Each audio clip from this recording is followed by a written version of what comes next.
con nuestro tema de Isaías.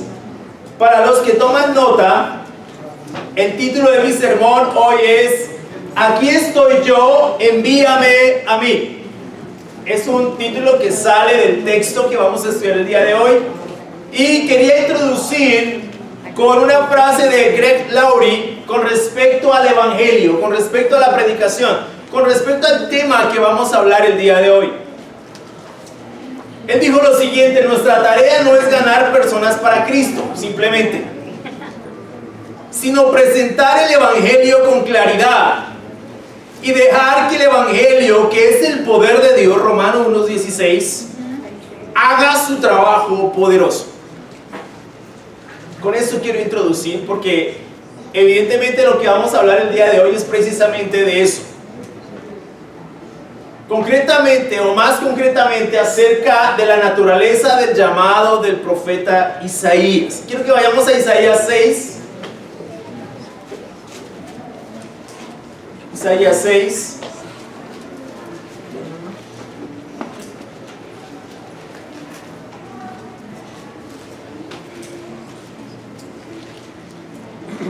¿Todos están ahí? Isaías 6.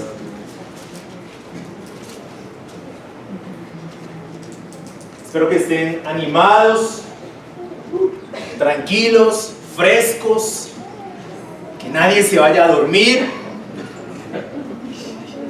Isaías 6. El año de la muerte del rey Usías, vi al Señor excelso y sublime, sentado en un trono. Las orlas de su manto llenaban el templo. Por encima de él había serafines, cada uno de los cuales tenía 6 alas.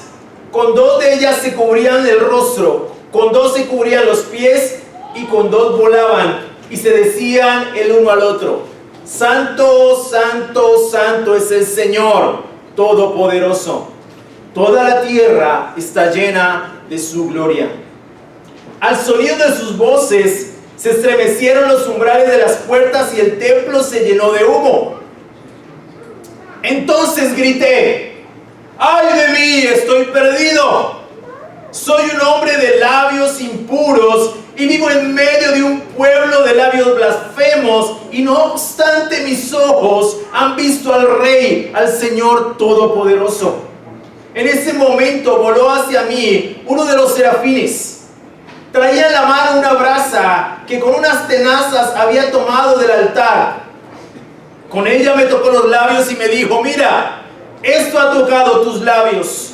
Tu maldad ha sido borrada y tu pecado ha sido perdonado. Entonces oí la voz del Señor que decía: ¿a quién enviaré? ¿Quién irá por nosotros? Y respondí: aquí estoy, envíame a mí.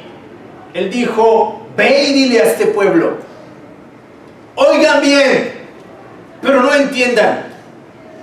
Miren bien, pero no perciban. Haz insensible el corazón de este pueblo, embota sus oídos y cierra sus ojos. No sea que vean con sus ojos, oiga con sus oídos y entienda con su corazón y se convierta y sea sanado. Entonces exclamé: ¿hasta cuándo, Señor? Y él respondió: hasta que las ciudades queden destruidas y sin habitante alguno, hasta que las casas queden deshabitadas y los campos asolados y en ruinas, hasta que el Señor haya enviado lejos a todo el pueblo y el país quede en total abandono. Y si aún queda en la tierra una 10ª parte, esta volverá a ser devastada. Pero así como al talar la encina y el roble queda parte del tronco, esa parte es la simiente santa. Y es un pasaje muy intenso. Y sé que estas semanas hemos tenido sermones intensos. Sermones donde la palabra ha expuesto no solamente nuestra naturaleza, sino la mente de Dios. Dios como piensa.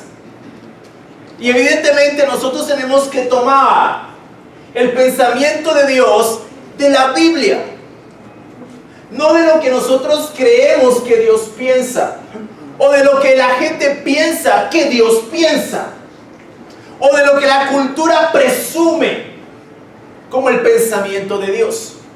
Ahora, cuando tomamos las ideas, el pensamiento de Dios de la Biblia, no siempre es agradable. No siempre, por lo menos para nosotros. ¿Por qué?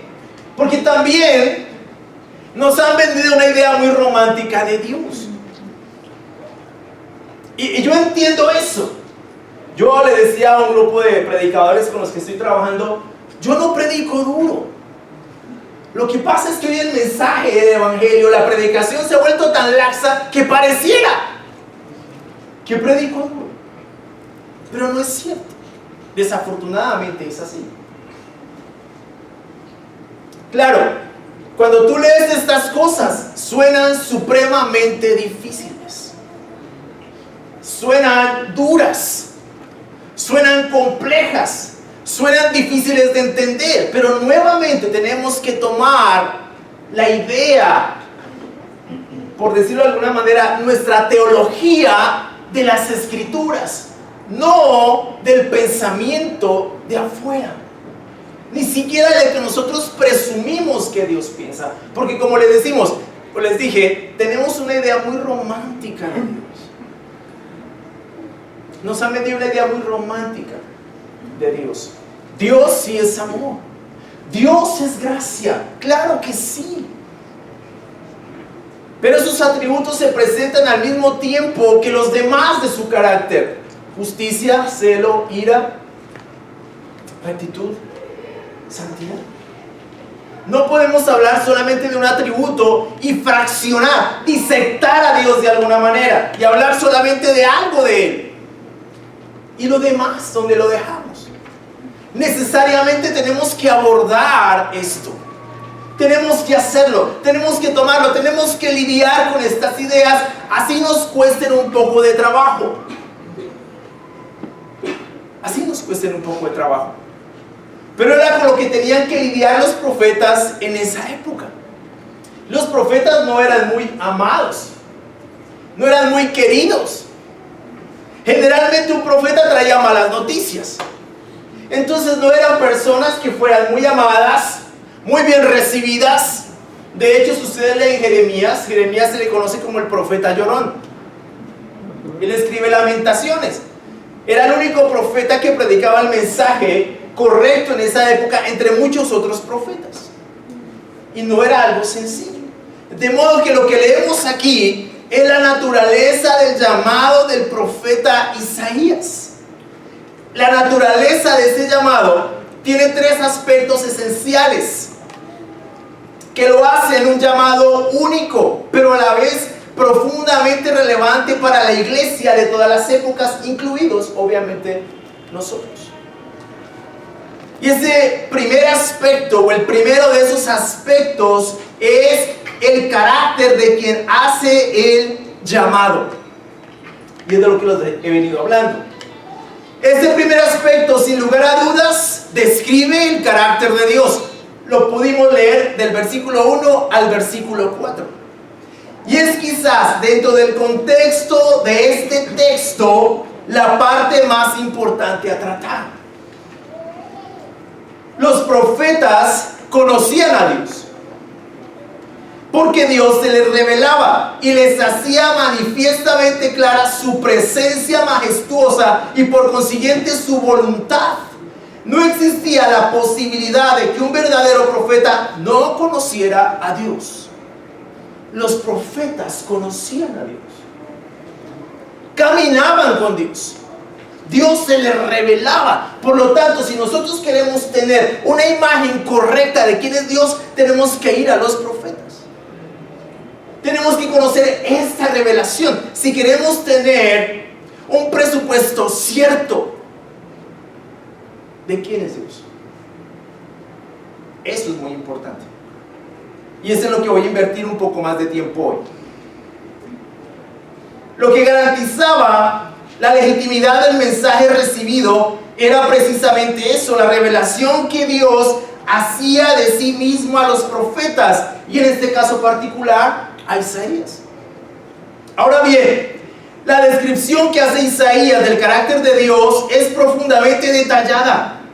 y nos deja con la impresión de algo mucho más trascendente que la mera idea intelectual de Dios, que es mucho de lo que ocurre hoy en día. Podemos tener una información acerca de Dios y no necesariamente conocer a Dios. Les voy a poner un ejemplo. Voy a poner un ejemplo con un personaje no tan nefasto. Pues difícil. Nosotros todos conocemos a el presidente Santos, ¿verdad? O al expresidente Santos. Todos sabemos, ¿no? 2 periodos de mandato, ¿verdad? Nobel de la Paz. Todos sabemos, si te preguntan ¿quién es Santos? Él fue el expresidente o es el expresidente de Colombia. Muchos tienen una idea positiva, otros muy negativa, pero en fin, cada uno tiene en su generalidad un concepto de quién es Santos. Pero si yo pregunto aquí, ¿quién tiene una relación con él?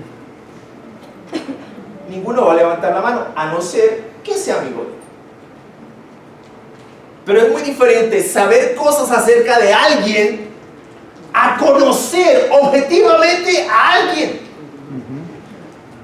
Mucho de lo que hay hoy es una idea muy intelectual de Dios, pero no un caminar con Dios, que son cosas muy diferentes. Y hay una brecha inmensa entre conocer algo acerca de Dios a conocer a Dios. Lo particularmente interesante y diferente en los profetas era que ellos conocían a Dios, habían experimentado a Dios objetivamente. Es más, cuando un profeta experimentaba a Dios, casi que quedaba en estado de coma. ¿Lo han leído? Ezequiel, por ejemplo. Es terrible escuchar su experiencia de Dios. Es fascinante. Es espectacular, es una cosa impresionante. Pero es terrible.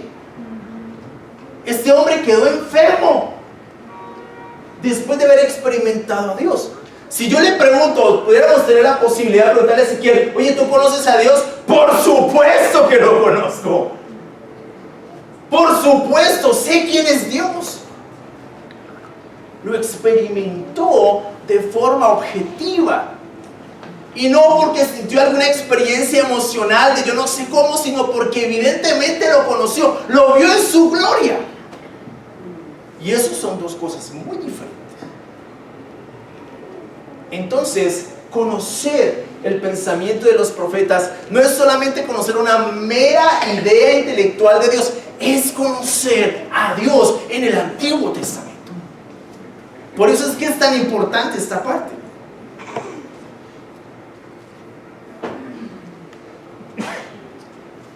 Dios se revela a Isaías con el propósito de ser conocido. De cualquier forma, esa visión majestuosa de Dios en su trono hace parte del mensaje, o es el mensaje. Porque el ministerio de Isaías no consistía solo en brindar una información objetiva de la voluntad de Dios, sino de quién era el Dios que hacía tales demandas. No era simplemente decirle, hay que hacer esto otro. No.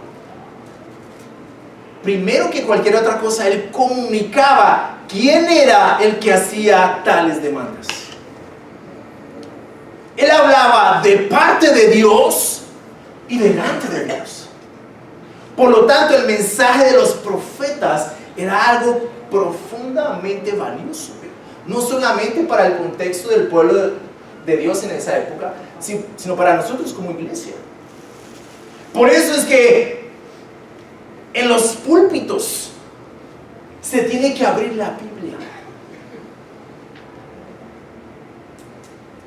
No simplemente exponer lo que el predicador piensa, sino lo que la Biblia objetivamente dice. Y nuestras ideas tienen que derivar de lo que el texto nos dice.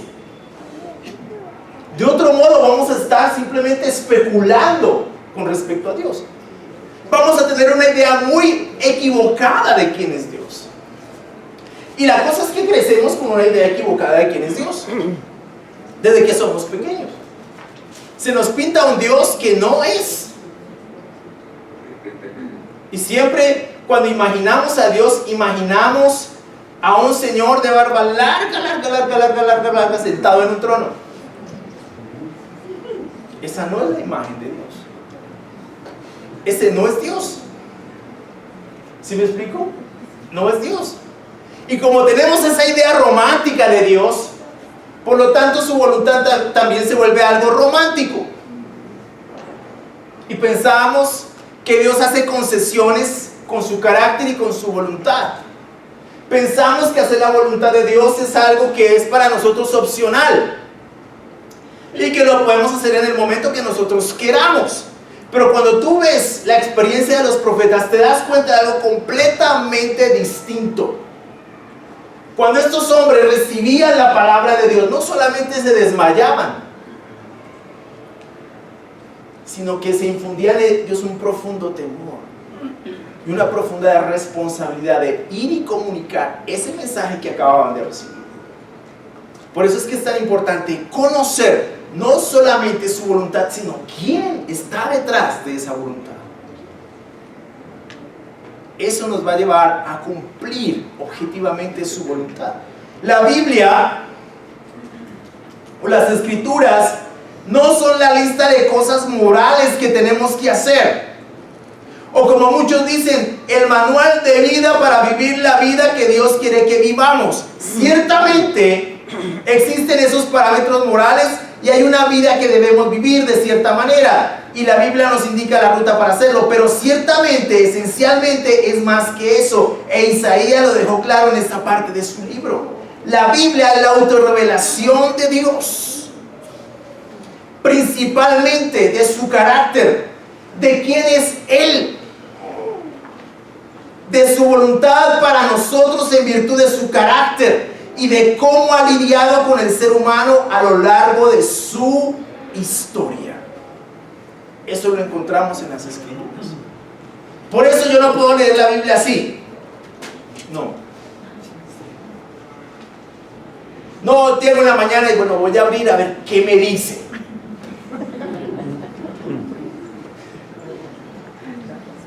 No vas a conocer nada de Dios así. ¿Qué lees en la Biblia? Un proverbio diario. ¿Proverbio diario? ¿Y sabes de qué hablan los proverbios? Sí, esos son como moralejas. Moralejas. No has leído nada. No sabes nada. Los proverbios no se leen así. Tú encuentras en los proverbios temas específicos: la necedad, el orgullo, el adulterio, la mentira, la insensatez, un montón de temas allí. Si tú haces un estudio de proverbios, por lo menos te toma personalmente, en tu tiempo con Dios, por lo menos te va a tomar 2 años.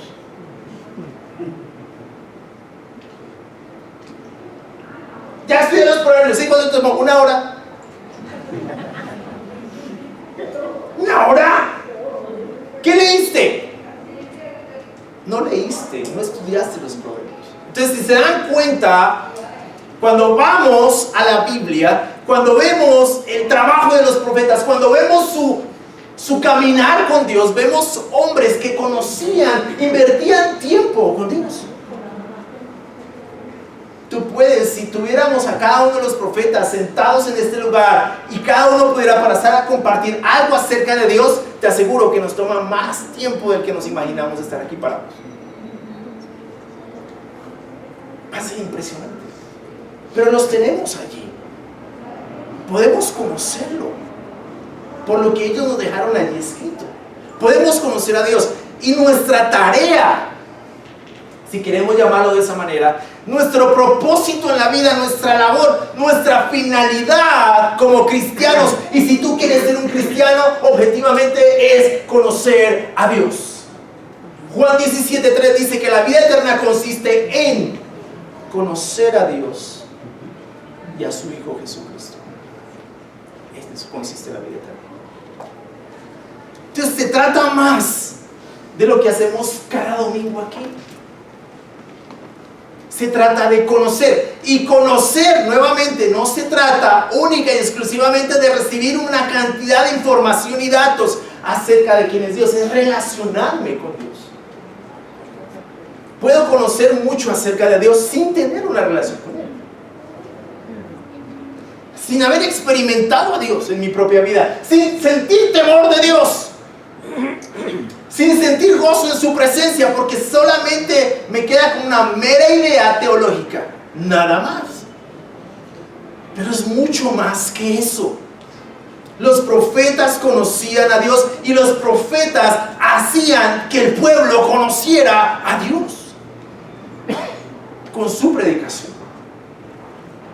Los profetas no solamente conocían, encarnaban la voluntad de Dios, encarnaban el mensaje de Dios. Vemos a Oseas, que para poder predicar el mensaje se le pide que se case con una prostituta. Ser profeta en esa época no era tan sencillo. ¿Te imaginas?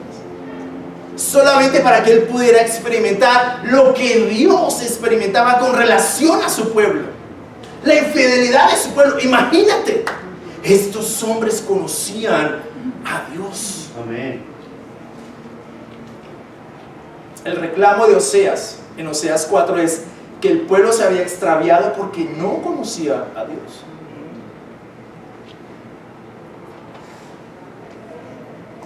¿Esto a qué nos conduce? A que gran parte de lo que nosotros vivimos, a veces las situaciones que como cristianos pasamos, o como no cristianos, es porque no conocemos a Dios. Ojo, tener una religión no es tener una relación con Dios. No es conocer a Dios. No necesariamente. Puedes tener esa religión y puedes ser supremamente celoso con tu religión, pero no conocer a Dios. Los fariseos no conocían a Dios. Es más, Dios se les paró de frente y no lo reconocieron, porque su religión les nubló la visión. El mismo Dios en Mateo 23 les llamó la atención y no entendieron, no se dieron cuenta, no lo vieron. ¿Por qué? Porque su religión era como una catarata en sus ojos, no los dejaba ver. Podemos tener demasiada religión, tanta que nos impide conocer a Dios. Tenemos que tener cuidado con eso. Hay gente que defiende su religión como el que defiende su equipo de fútbol. Es impresionante. A mí no me cambia nadie de religión y yo... Está bien, tranquilo. Yo no te voy a cambiar de religión. Te quiero hablar de Dios. Pero a mí no me... Ya. Veamos las escrituras. No, a mí me dijeron que la Biblia lo vuelve uno loco. Ahí está el problema. Ahí está. ¿Se dan cuenta? Entonces, claro, el hecho de tener una religión no necesariamente te hace una persona espiritual o que caminas con Dios. Yo miro esto porque vamos bien. Dios hace claro en su palabra que desea que lo conozcamos y lo amemos y que por consiguiente entendamos su voluntad. Las descripciones del carácter de Dios hechas por los profetas no apuntaban solo a brindar información con respecto a algo, con respecto a Él, sino a comunicar quién es Él, su carácter y voluntad. Dios, las escrituras describen a alguien, no a algo. Es más profundo y relevante de lo que imaginamos. Isaías hace claro en su descripción que en el año de la muerte del rey Usías recibió la visión del Señor. La fecha Fue en torno al año 740 a.C. Su reinado, notablemente largo y próspero, se había metido voluntariamente en aguas turbulentas cuando la ascensión al trono de Asiria en el año 745 a.C. del vigoroso imperialista Tiglat-Pileser III amenazó la soberanía de los estados israelitas. Isaías afirma que vio al Señor excelso y sublime sentado en su trono. Es interesante que un rey está muriendo, pero para Isaías es más importante la visión del verdadero rey. Isaías vio al Señor excelso y sublime sentado en su trono. Las orlas de su manto llenaban el templo. Aun cuando es cierto que nadie ha visto al Señor, y que es indiscutible, por lo menos en el presupuesto de los profetas, que quien ve al Señor puede morir, ciertamente Dios se hizo visible para Isaías y lógicamente para su pueblo, para su instrucción y para su consuelo. Motier señala al respecto: oímos hablar de ropajes, un trono, unos servidores, todo aquello que llena nuestra mente de una sensación de majestad, pero al Señor no se le describe. La soberanía divina es real, está sentado en un trono, en un lugar de autoridad y poder, alto y sublime. En 52:13, en Isaías 52:13, el mismo par de palabras se refieren al Santo del Señor.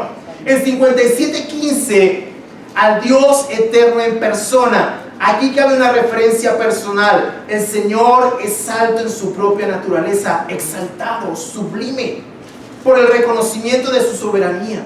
Esta soberanía exaltada es terrena.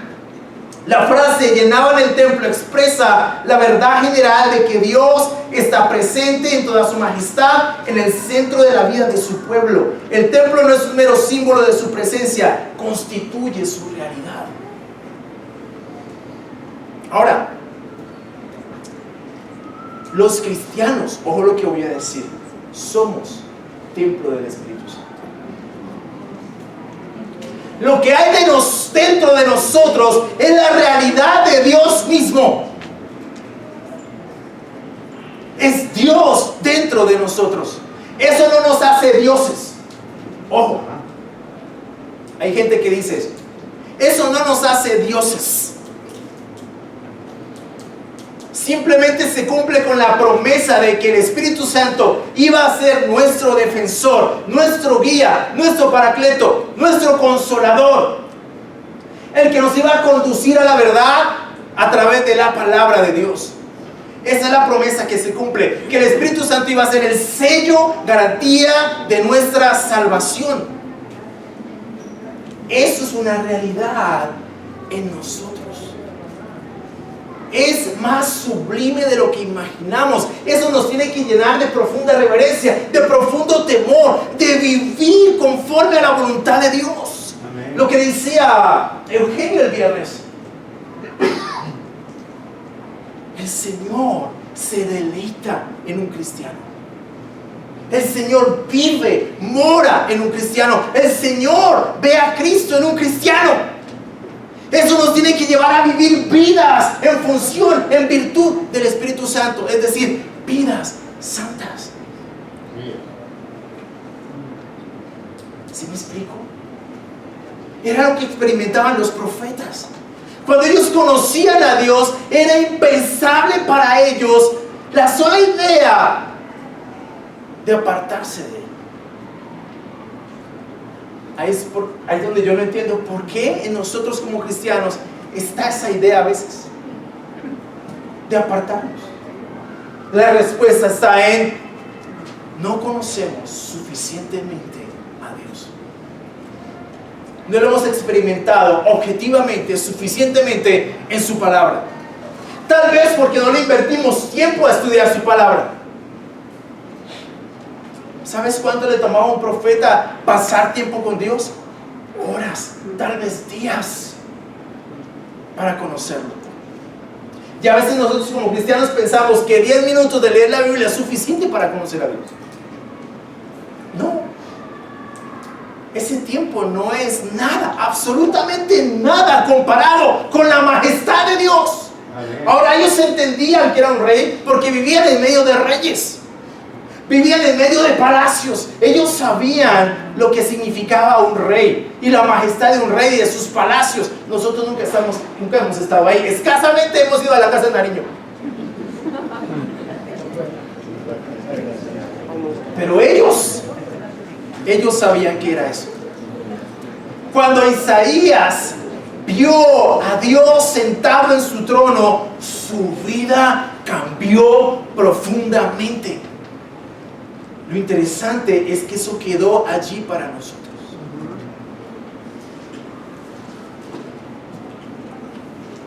Los serafines, o como la palabra hebrea lo indica, los ardientes aquí señalados, son seres angélicos que no se mencionan en otro lugar. Están en la posición de siervos, esperando la dirección del soberano Señor. Imagínate los ángeles. Los ángeles entienden quién es Dios.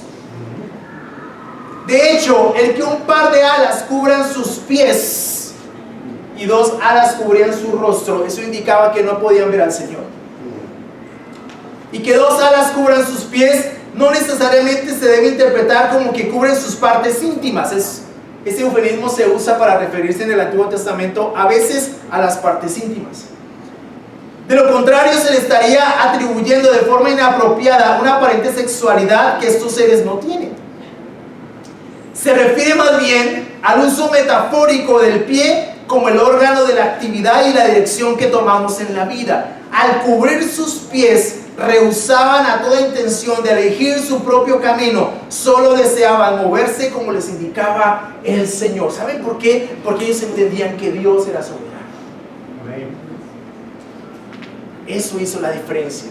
Por eso Isaías lo describe y lo deja para la iglesia, para el pueblo de Dios en todas las épocas. Dios es soberano.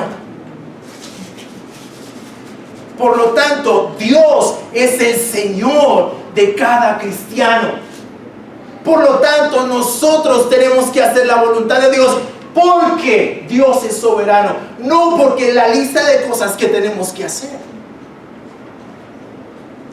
Y cuando entendemos que Dios es soberano, entendemos que su voluntad es algo que nosotros debemos realizar solamente por el hecho de que Dios es soberano.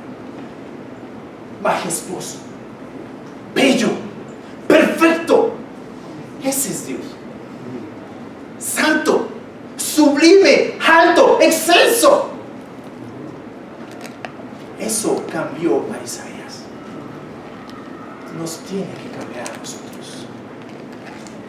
Creo que gran parte del fracaso de muchos cristianos en el cristianismo se debe a esto. No conocemos al Señor. No lo conocemos. Objetivamente no lo conocemos. No lo experimentamos en su palabra. Por lo tanto, no le tememos. Hemos oído hablar de Dios. Hemos oído hablar de que hay un Dios. Pero eso es diferente a experimentarlo en la palabra. No hablo de una experiencia por sí misma o en sí misma, per se. Hablo de experimentar a Dios en su palabra, de conocerlo por lo que yo estudio en su palabra. Aquí no he acudido a mis experiencias personales porque jamás las he tenido. He experimentado a Dios en su palabra. Y eso es lo que me ha llenado a mí de profundo temor, de profunda reverencia. No cuestiono las experiencias de las personas que han tenido alguna situación fuera del orden natural. No lo cuestiono. Pero tampoco podemos hacer de eso la revelación. La revelación está aquí. Aquí está. Esto es lo que tenemos que mirar, observar, estudiar, aprender, memorizar, atesorar, guardar, entender. Su palabra. Todo lo demás,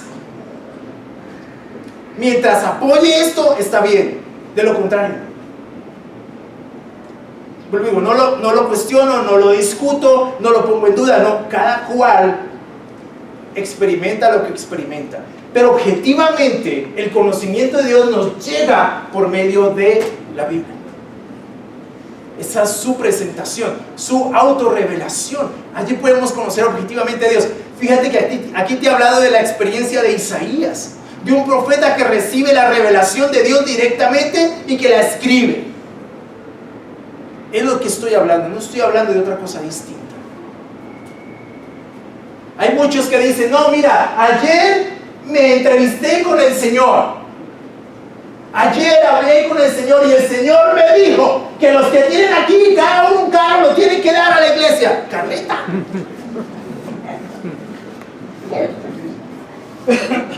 Cuando alguien te vuelva a decir, ayer me entrevisté con el Señor, pregúntale y dile que te indique capítulo y versículo de esa charla. De otro modo no creas nada. Porque de eso se trata, conocer a Dios en su palabra. En ningún otro lugar lo vamos a conocer. Esa es su revelación especial. Allí tenemos que invertir el tiempo suficiente para conocer quién es Dios y cuál es su voluntad. No hay otro libro. Este es el libro. Allí lo conocemos. Amén.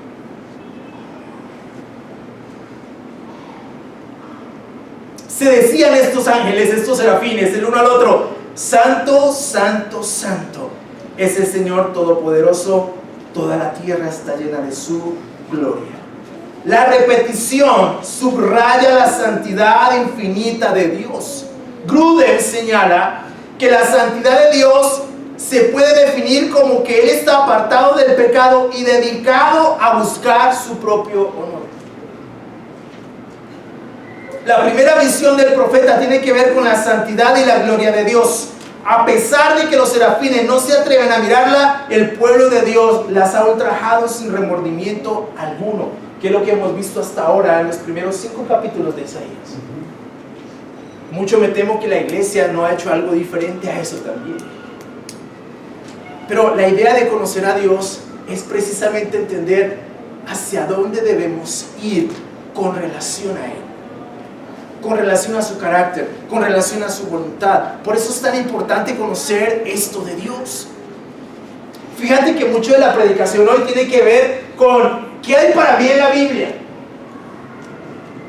¿Qué hay ahí que me haga emocionar?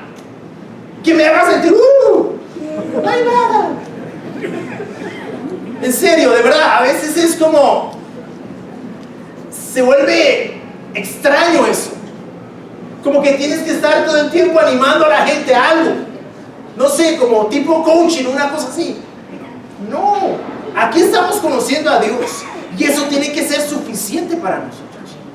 Para Isaías fue suficiente. Mira, créeme que después de haber experimentado a Dios en esa visión, su vida cambió.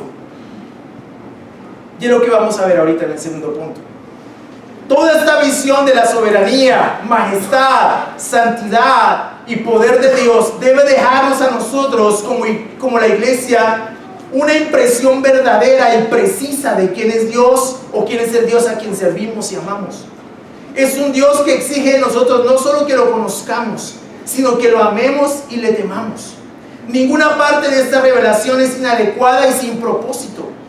Tiene un propósito definido, no solo en la imagen correcta que tenemos de Dios como iglesia, sino en nuestra obediencia, devoción y reverencia hacia su persona. La segunda, o el segundo aspecto, deriva de la revelación que Dios hace de su carácter al profeta.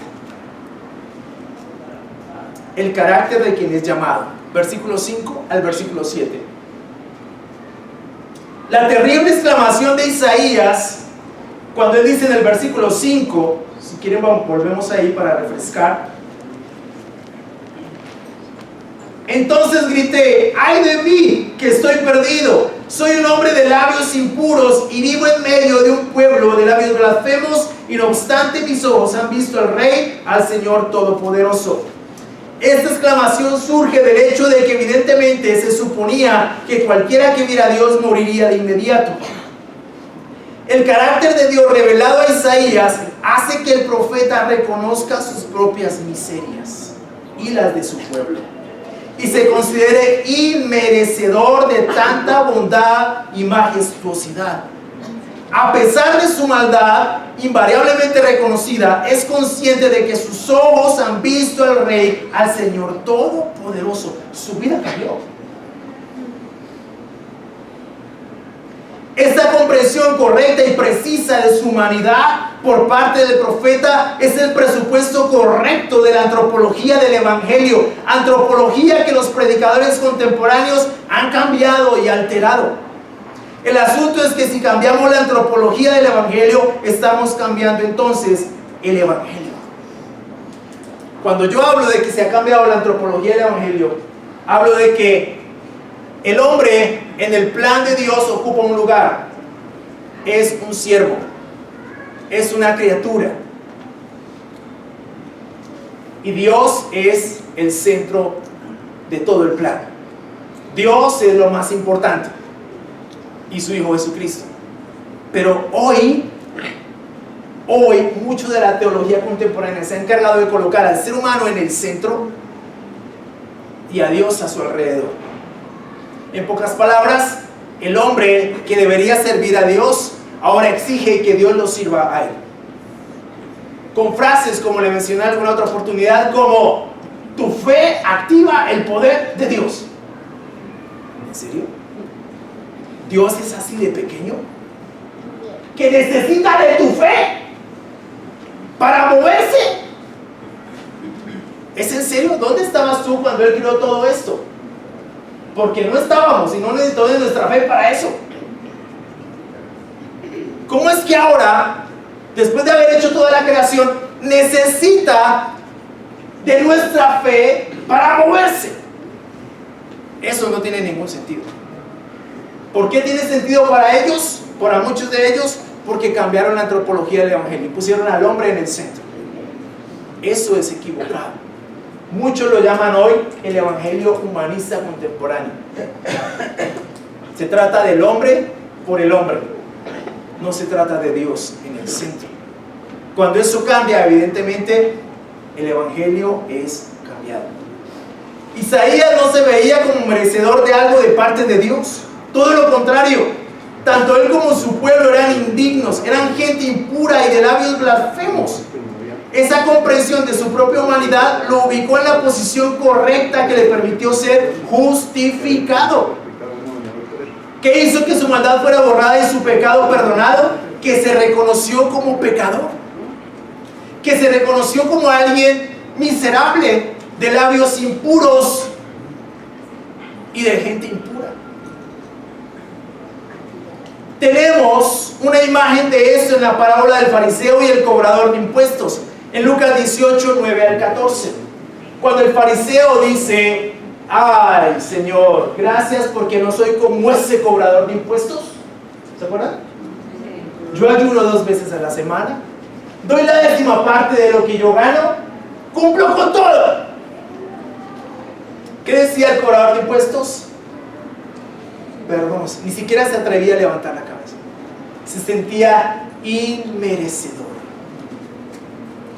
de algo de parte de Dios. El pasaje dice al final que el cobrador de impuestos y no el fariseo regresó a su casa justificado. Amén. Interesante.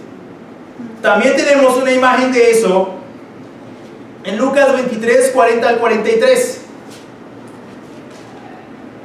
El ladrón crucificado al lado de Jesús. Este ladrón crucificado al lado de Jesús increpa a su compañero, le dice: tú no tienes temor de Dios, estamos bajo el mismo castigo y no tienes temor de Dios. Nosotros al menos somos culpables, pero este no ha hecho nada, es inocente. Él entendió el Evangelio. Amén. ¿Sabes qué le dijo Jesús? Hoy estarás conmigo en el paraíso. ¿Sabes por qué? Porque reconoció su miseria, su pecado, su maldad. Cuando reconocemos eso, entendemos el Evangelio. Por eso han sido tan difíciles estas semanas estos sermones. Porque nosotros, especialmente los paisas, yo me considero paisa, creemos que somos buena gente. Mire, el 99% de esta ciudad se cree buena gente. Entonces yo me pregunto, ¿cómo es que yo no puedo dejar la puerta de mi casa abierta?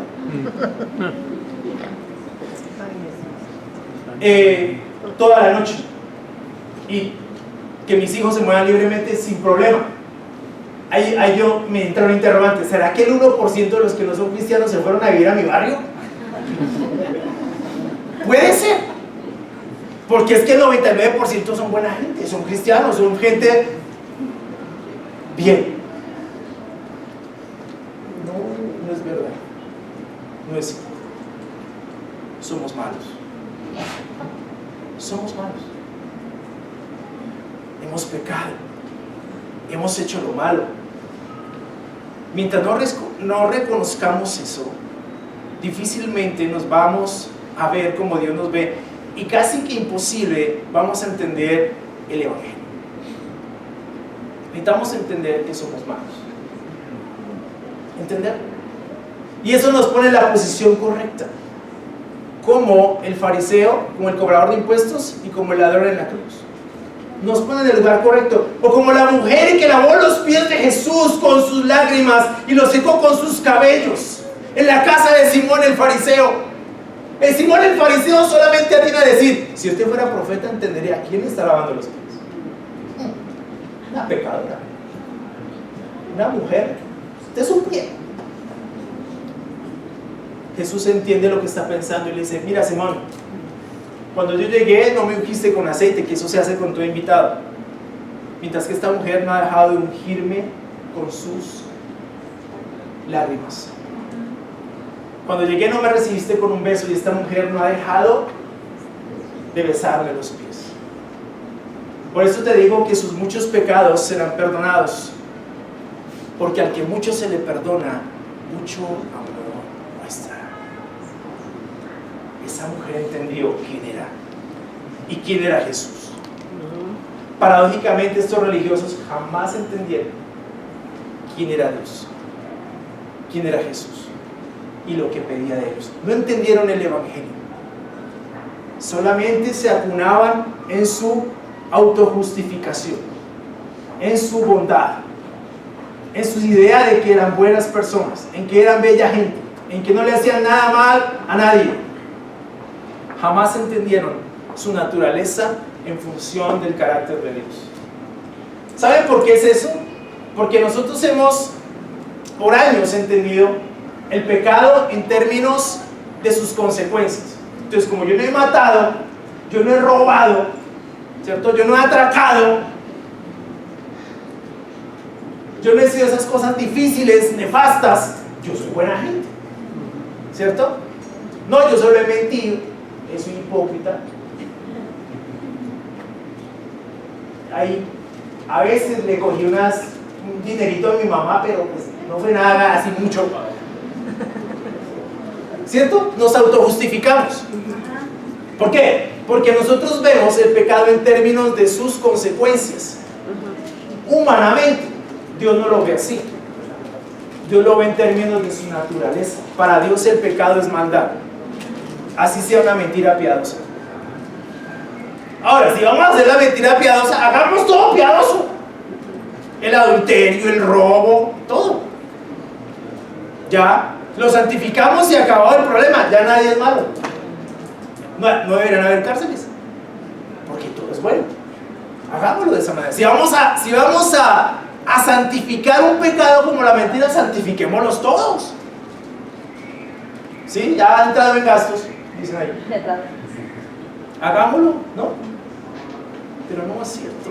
Tenemos que vernos como Dios nos ve. Así se vio Isaías. Él entendió quién era cuando experimentó a Dios en esa revelación. Soy lo peor. Cuando él entendió eso, cuando lo reconoció, cuando lo dijo: mira, yo soy así, fue justificado. Inmediatamente un ángel puso ese carbón encendido en sus labios y le dijo: tu maldad ha sido borrada, tu pecado ha sido perdonado. mientras no nos reconozcamos como gente mala delante de Dios, difícilmente vamos a ser perdonados y justificados. ¿Por qué? Porque la justificación se da en virtud de que nosotros tenemos una deuda pendiente con Dios. Es un término legal. Tenemos un problema con Dios.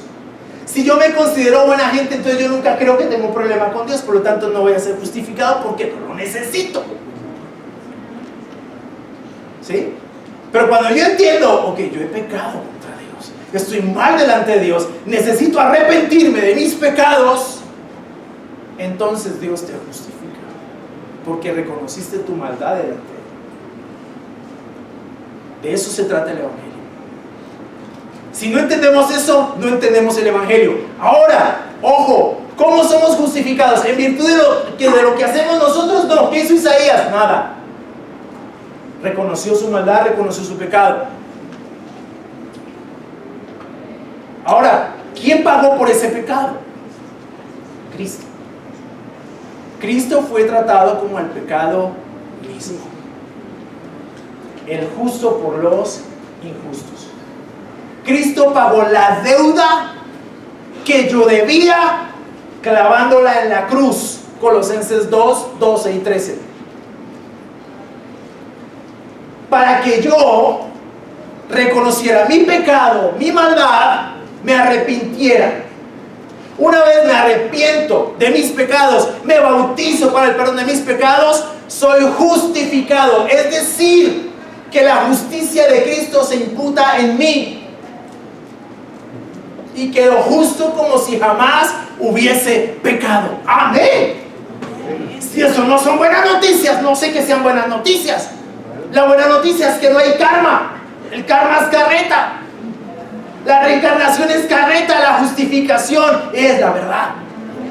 Tú puedes ser perdonado de tu pecado, quedar justo como si jamás hubieses pecado, solamente si te reconoces como pecador delante de Dios.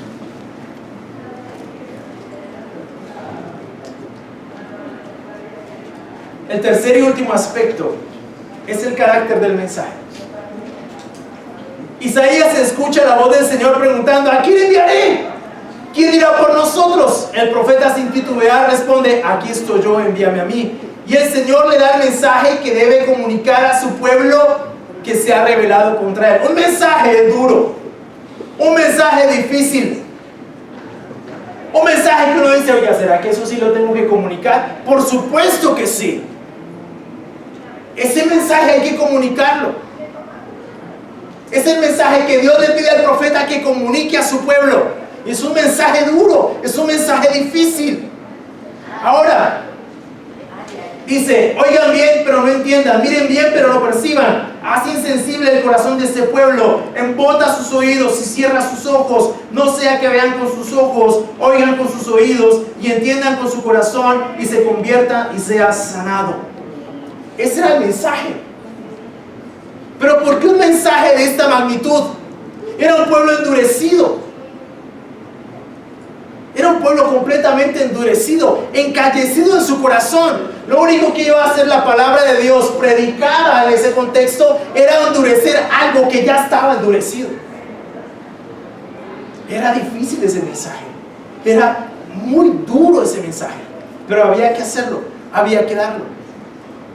La razón de por qué Dios manda que se le predique hacia el pueblo es para que evidentemente el pueblo entendiera dónde estaba situado, delante de quién estaba. Dios emitía un juicio contra su pueblo, y a menos que su pueblo se arrepintiera de su pecado, no iba a haber perdón, iba a haber quebrantamiento. Por eso pregunta Isaías: ¿hasta cuándo? La devastación era impresionante.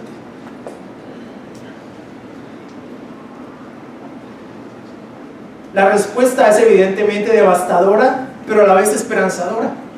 La promesa de la simiente santa, el renuevo que sale del tronco de Isaí, la promesa del Mesías es garantía de un pueblo futuro sobre quien él reinará. Pero Isaías también usa simiente para hablar del pueblo que finalmente disfrutará de las promesas.